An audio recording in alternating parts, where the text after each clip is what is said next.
Congratulations, Manoj, and welcome again. Thank you, ma'am. Thank you for a kind invitation. You're welcome. Congratulations on being selected for the Eminent round. So tell me, to start with the interview, tell me something about yourself. We can start with your introduction. Sure. I myself, Dr. Manoj Sahni. I am a faculty in the Department of Mathematics at Pandit Deen Dayal Energy University. I am being also heading the department from August 2020 onwards. I have a teaching experience of around 17 years, and I have worked at various places.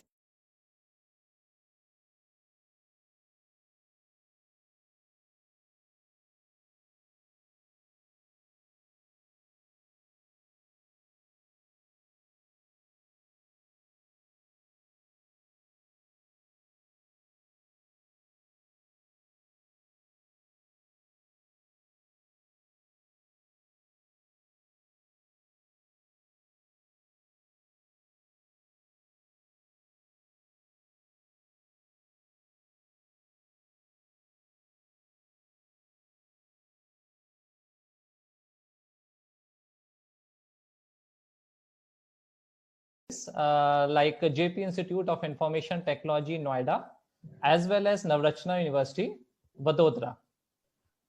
My research areas that I am working on is the fuzzy sets and its extensions, as well as I am also working on the continuum mechanics and image reconstruction problems. I am also working on various problems like development of the numerical methods, as well as also related to the pure mathematics part.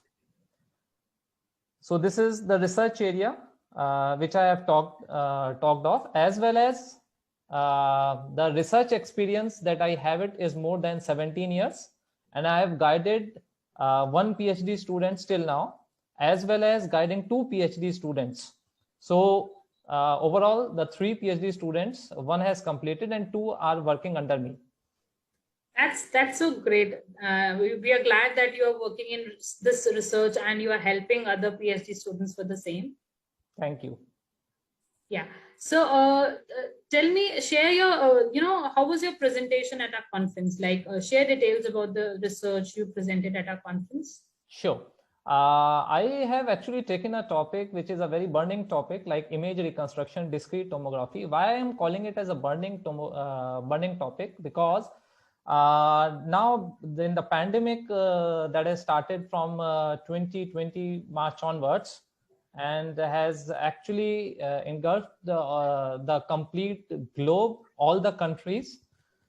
Now, most of the patients are actually going for the MRI, that is magnetic resonance imaging, or the computerized tomography, because there are many serious cases related to the patients, and they are going for the tomographic scan.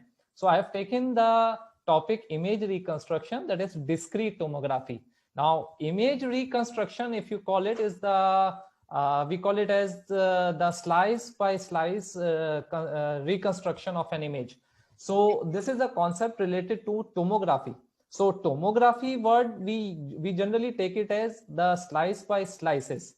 So slice by slice means you have to consider one part of it and you have to analyze it. For a complete object, analyzation cannot be done simultaneously, but the slice is to be taken, and that slice is to be actually from that slice, many slices are to be taken, and the image is being constructed, whether it is a 2-dimensional or a 3-dimensional construction. But taking into consideration the tomography part, like computerized tomography or discrete tomography or magnetic resonance imaging, so tomography part takes into consideration the X-rays, and which is very harmful for the human body, which actually changes the shape of the tissue, or they destroy the tissue. So in that case, even our doctors, the senior doctors, suggest the patients not to go for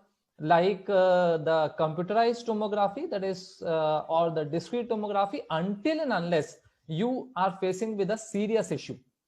So that is a very burning topic. Yeah. And I even said in my presentation that one should not go for it until unless they suffer with a very, very serious issue and under the guidance of a doctor only. Okay, okay. And discrete tomography, I have taken it because the number of X-rays considered in a discrete tomography is less in number. Okay. Whereas in a computerized tomography, the number of X-rays that passes through our body or to any object is very large in number. So it destroys a tissue and damages or changes the shape of the tissue. So it is very, very harmful. So one should not run for it. So you want to say that, yes, you're right. I guess it is harmful in a long term, and Yes, unless and very until it is required to save the life of the person, yes, we should not go for it. yes, That's very true. a very interesting research, and I think that, yes, it will help the future researchers and our medical industry for the same. So we are all going through the pandemic times since a year. We all know that. So I would like to know about what is the motivation that kept you going, like during COVID, to carry out your research and participate in a conferences. What is the motivation that has kept you going to work in such a important, field and on such an important research? Ma'am, it has, we have the advantages and disadvantages both in this pandemic scenario. Yeah. Because what I have seen it is that we do not get the time to actually to take into consideration the time with the families. So first advantage that we have got in this pandemic, that we have spent a lot of time with the family. True. And we have learned a lot from them, because we generally spend most of the time in our institution as well as with the PhD students. This is the first advantage. Second is that we are getting a lot of time to spend, either if not physically possible, we can go with the online meeting with our research scholars. We actually, I have guided in the last 1.5 years the 2 PhD students. One have already submitted their thesis. Even I got an opportunity to guide the students of the undergraduate BSc students. And the advantage that we have got it, that because of the busy schedule, when we are working offline, in that case we do not get the time to interact with the students. But because of the pandemic, we are getting the time to interact with the students either in the morning or in the evening or at the late night. So this is a very good advantage. So that is a motivation behind that we can interact at any time, whereas in the offline mode we are not being able to do it previously. So even in the pandemic case, if we are not being able to interact with the international researchers, which we are getting an opportunity in the pandemic phase, because all of the even conferences, the meetings, all are going online. Yeah, I understand that. Has given the platform. So many of the things, that is the motivation behind, is that we can interact with them. That is very, very important, because offline interaction is always not possible.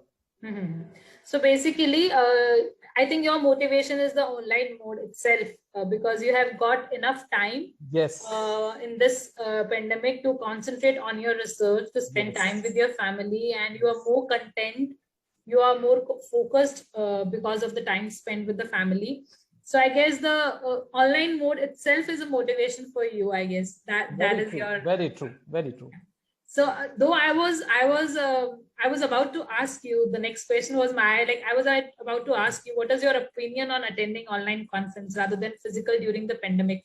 Though I think you have already answered a bit of it, but I still want to know about it. Sure. Now that is a very good platform that is given by Astra. That is, your society is really working excellent working, because I have been attending these conferences that is being organized by Astra is from the last I think 1 year, 1 to 2 years I am attending it, as well as I am also delivering a lecture in that. So this is a very good platform, that because what I am saying it, you have the number of followers is very high, Thank and you you so have the much. contacts, from 52 countries that I have seen it. So that Yeah. is a very big number. And this platform, because of this platform, I am being in contact with many peoples across the globe. So that is two advantages.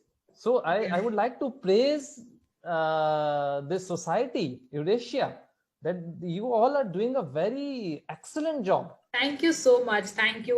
We used to organize physical conferences, and we will organize it in future as well. But I Sure, think I yes, would love this to attend it. yeah, we would love to see you in our physical conference. But I guess you're right that online conferences are itself a motivation to get connected, to expand through our networks, and to talk to people. And yes, sometimes you're not able to travel at every location, but via online mode, yes, you can attend maximum of them, and you can still connect with researchers. And thanks a lot. Thank you so much for the appreciation for Eurasia Research and our association, STRA. Welcome, ma'am. We are glad to have you with us. And I would like to know, like, if you would like to encourage your friends and your colleagues, or even your research scholars, to participate in our conferences in future.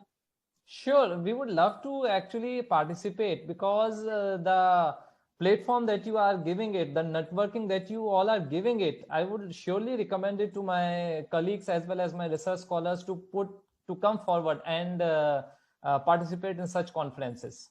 Even I have seen that there are meetings, that is the workshops, the research collaborations that you all are doing it. So that is a very good job.